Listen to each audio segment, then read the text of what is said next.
Bem, amigos, acabou. Acabou o ano de 2025 para o Barcelona, né? Última partida realizada neste domingo, um jogo considerado, cara, de alta periculosidade. Fora de casa, no Estádio de la Cerâmica, a residência do Villarreal. Já fiz jogo lá nesse estádio, é complicado, alçapão.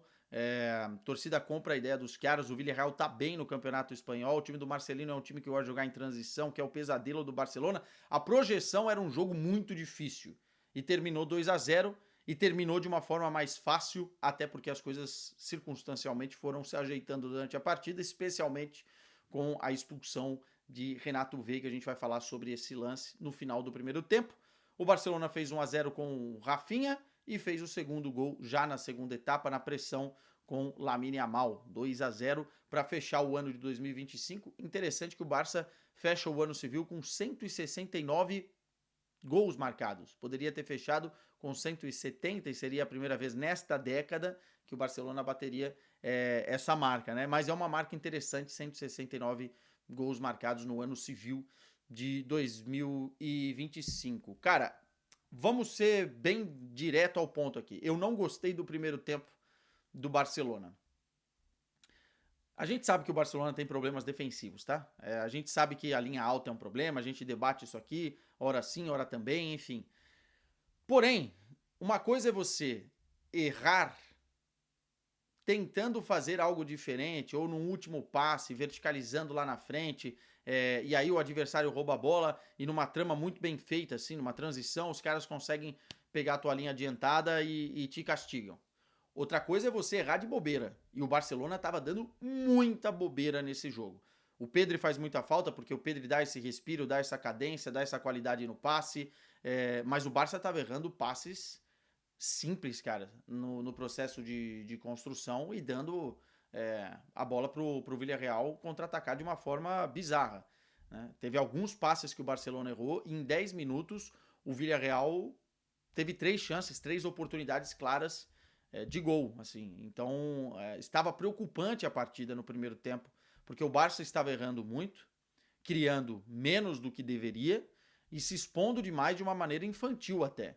Né? Teve um passe do Gerard Martin numa construção de jogo, foi no pé do adversário e ele já na linha do meio campo, correndo para trás para voltar para tentar parar. Né? E o Villarreal aproveitando. E aí quando a coisa tá difícil, e aí já virou uma máxima dessa temporada, o negócio é chamar o Rafinha, né? Se apertou, chama o Rafinha. E o Rafinha, na composição da escalação do Hans Flick, começou jogando pela esquerda, né? O Ferran mais centralizado, o Firmino atrás dele e o Lamine pela direita. E o Rafinha caiu pela direita para tentar encontrar o espaço numa jogada individual, foi para cima do marcador e conseguiu uma penalidade. Eu vi no Twitter uma repercussão de gente questionando essa penalidade. Cara, não tem jeito assim. Movimento rápido, corte para a esquerda, a coxa do marcador do Villarreal fica e bate no Rafinha. É pênalti, não tem o que falar. O Rafinha foi lá, pegou a bola, bateu. Fez o seu 7º gol com a camisa do Barcelona na temporada. Certamente seria o mais se o Rafinha não tivesse ficado 2 meses fora, né? Mas chamou a responsabilidade do jogo. No lance seguinte, que ainda estava muito complicado para o Barcelona, ele conseguiu colocar a bola no trinco, quase que ela entra, né? Foi aqui, ó, no travessão, um balaço de fora da área, ia ser um golaço do Rafinha, chamando o jogo, correndo para tudo quanto é lado, né? O mapa de calor do Rafinha é incrível. Se você pega, ele tá auxiliando o Lamine Yamal, mas ao mesmo tempo tá no corredor central, caindo pela esquerda, dando linha de passe, finalizando, enfim. O Rafinha é o grande presente de final de ano para essa equipe do Barcelona, o retorno dele. Se a gente for comparar os números dos últimos jogos, né? O Barcelona, desde a derrota contra o Chelsea por 3-0, fez 7 jogos. Venceu os 7 jogos. Tomou apenas 6 gols. Não é coincidência. E a gente já falou sobre isso aqui, a presença do Rafinha. Mas mesmo com o gol do Barcelona, o Villarreal ainda deixava o jogo divertido, porque estava agredindo e Koundé errando. O Baldé teve uma hora que foi recuar uma bola para o João Garcia e quase fez uma lambança absurda, né, que geraria o gol do Villarreal e seria uma grande falha do Baldé. Então, o Barcelona estava errando coisas infantis. E aí eu acho que é um fato de concentração. Tanto que a gente escuta na transmissão o Rafinha gritando com todo mundo, o De Jong gritando com todo mundo, para ver se os caras acordavam, porque o Barcelona ia tomar o gol em algum momento. E aí veio uma ajudinha do Renato Veiga, né? O Lamine vai receber a bola de costas ainda no campo de defesa. O Renato vem que nem um maluco por trás, dá o carrinho, um carrinho totalmente desnecessário por trás e acerta com as travas da chuteira o pé esquerdo do Lamine Yamal. Assim. Se fosse um pouquinho, se o Lamine não tivesse pulado um pouquinho e se fosse um pouquinho mais em cima no tornozelo, era coisa de ter quebrado o Lamine. O árbitro nem considerou, foi lá e deu o cartão vermelho direto e mandou o Renato Veiga embora. Teve ali um princípio de confusão, o Rafinha, os jogadores do Barcelona ficaram indignados e assim, se o árbitro fosse menos criterioso, ele poderia ir no VAR, ver se era amarelo, mas acho que o VAR nem chamou. Mas sinceramente, para mim aquilo é vermelho. É uma entrada, além de ser burra, né? Porque era um lance de meio campo, ainda é uma entrada que o cara arrisca demais e coloca o companheiro de profissão em risco, né? E a expulsão muda tudo, porque o Villarreal não consegue se encontrar mais no final do primeiro tempo e depois no segundo tempo, basicamente, é o Barcelona com a bola tentando furar um bloqueio baixo, que não é tão bem feito assim pelo Villarreal. O Villarreal ainda tem 2 ou 3 oportunidades e aí brilha João Garcia.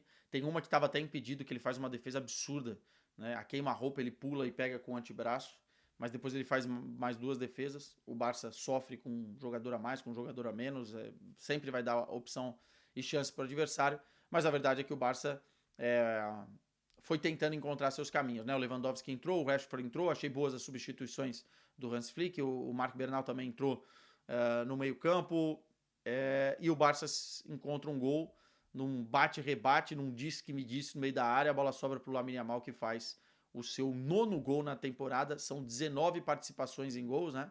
Entre assistências e gols, são 10 assistências e 9 gols marcados, e o Lamine vai lá e comemora, tirando um pouco de sarro, né? Sacaneando a torcida do Villarreal como se estivesse assobiando, porque ele foi assobiado o jogo todo, tá sido assim toda vez que ele pega na bola, especialmente, óbvio, fora de casa, né? A torcida pega no pé do melhor jogador do outro time, um dos melhores, né?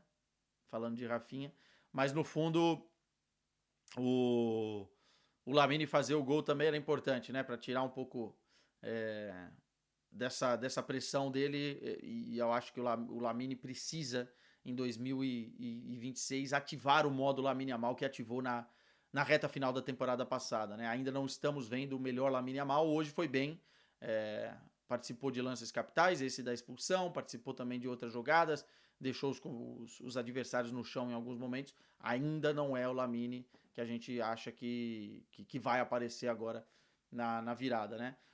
O gol do Rafinha também foi importante para ele, porque foi logo na sequência de tudo que aconteceu na premiação do The Best. O Rafinha ficou fora da seleção do FIFPro, o Hans Flick soltou os cachorros na coletiva antes do jogo, né? E com toda razão, chamou de piada a premiação, como é que o Rafinha fica fora dos 11 melhores do ano. E mais uma vez a dupla funcionando, Rafinha e Lamine Yamal. A comemoração deles tem muito estilo, tá? Tem muita aura a comemoração dos dois juntos. Aquelas que eles se dão as mãos e fazem o toque especial lá e colocam para cima, enfim. De fato, o Barcelona vence um jogo importante, engata a 7ª vitória seguida, porque agora tem 4 pontos de vantagem para cima do Real Madrid, termina o ano dessa forma, e na virada do ano já tem Supercopa, já tem Atlético de Bilbao, e outros compromissos também importantes para a Liga dos Campeões, porque precisa vencer o Slavia e precisa vencer o Copenhague ainda no mês de janeiro. Mas eu acho que o Barça fecha o ano de uma forma positiva, tá? Fazendo aqui um balanço do que foi essa temporada, né? sem pegar a reta final da temporada passada, porque aí realmente foi um ano muito, muito especial para o Barcelona, com os títulos e tal, com as vitórias para cima do Real Madrid, chegando em semifinal de Champions, quase chegando numa final de Liga dos Campeões e tal. Mas pegando essa temporada, houve ali um momento de instabilidade que eu acho que o Barcelona está superando. Os números dizem, não só na questão defensiva, mas também na sequência de vitórias, e eu acho que o Barcelona está engatando a marcha. Vamos ver se nessa virada e no mercado de inverno, o Barça consegue corrigir uma outra posição. Talvez um zagueiro seja o mais importante nesse momento, mas de fato, eu acho que o Barcelona mudou uma chavinha aí, especialmente com o Rafinha voltando. A equipe está se encontrando cada vez mais. O Pedri também voltando agora no próximo ano vai ser fundamental. Uma pena a lesão do Christensen, né? Vai ficar de fora praticamente toda a temporada, previsão de 4 meses, ruptura parcial de ligamento, joelho, sempre complicado, mas o Barça tem uma projeção para 2026 interessante. Termina bem o ano de 2025. Meus caros, grande abraço para vocês. Voltaremos a falar do Barcelona mais vezes aqui, não se preocupem, tá bom? Tchau.